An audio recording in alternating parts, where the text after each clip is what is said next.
দিল্লির পর রাজকোট বিমানবন্দরে বিপত্তি। প্রবল বৃষ্টিতে রাজকোট বিমানবন্দরের বাইরে ভেঙে পড়ল ছাউনি।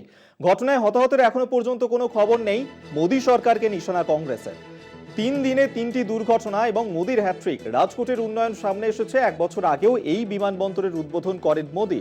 আমরা এই নিয়ে কথা বলবো। অঙ্কুর ভট্টাচার্য এই মুহূর্তে সহকর্মী আমাদের সঙ্গে টেলিফোনে রয়েছেন।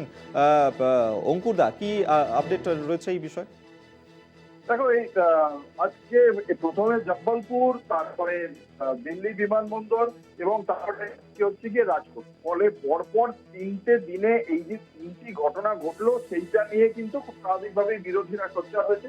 আজকেও প্রচন্ড বৃষ্টির রাজকোট বিমানবন্দরের বাইরে যে ছাউনি ছিল সেই ছাউনিটা ভেঙে পড়ে। যদিও সেই ছাউনি ভেঙে পড়েছে বিমানবন্দরের বাইরে, যেখানে ক্যাব গুলো থাকে, প্যাসেঞ্জাররা যাতায়াত করেন সেই জায়গাটায়, এবং সেই ছাউনি ভেঙে পড়ার ফলে কেউ কোনো হতাহত হননি।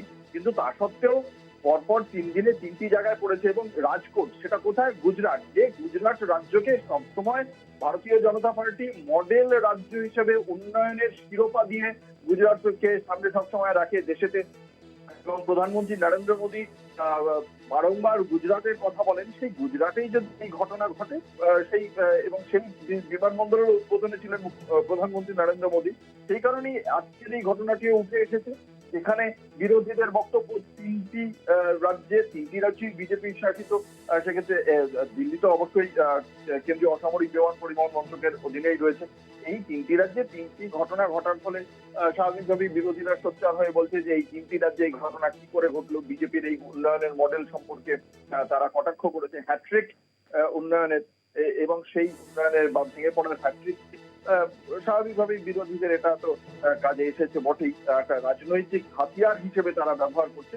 এখনো পর্যন্ত অসামরিক বিমান পরিবহন মন্ত্রকের পক্ষ থেকে বলা হয়েছে যে যেহেতু ওই ছাউনির ওপর জল জমে গিয়েছিল, সেই জলটাকে ফেলতে গিয়েই এই পুরো ছাউনি ভেঙে পড়ে।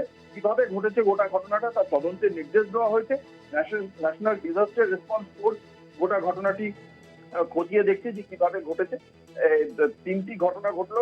ইন্দিরা গান্ধী ইন্টারন্যাশনাল এয়ারপোর্টের যে টার্মিনাল 1-এর যে ঘটনা ঘটেছে, তারপরেই এই ঘটনা।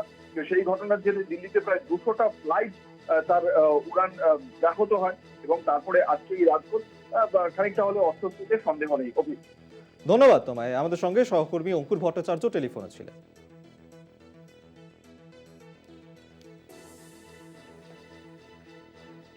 দিল্লির পর রাজকোট বিমানবন্দরে বিপত্তি। প্রবল বৃষ্টিতে রাজকোট বিমানবন্দরের বাইরে ভেঙে পড়ল ছাউনি। ঘটনায় হতাহতের কোনো খবর নেই। মোদী সরকারকে নিশানা কংগ্রেসের। 3 দিনে 3 দুর্ঘটনা, মোদীর হ্যাট্রিক। রাজকোটের উন্নয়ন সামনে এসেছে। 1 বছর আগেই বিমানবন্দরের উদ্বোধন করেন মোদী। সোশ্যাল মিডিয়ায় পোস্ট হাত শিবিরে।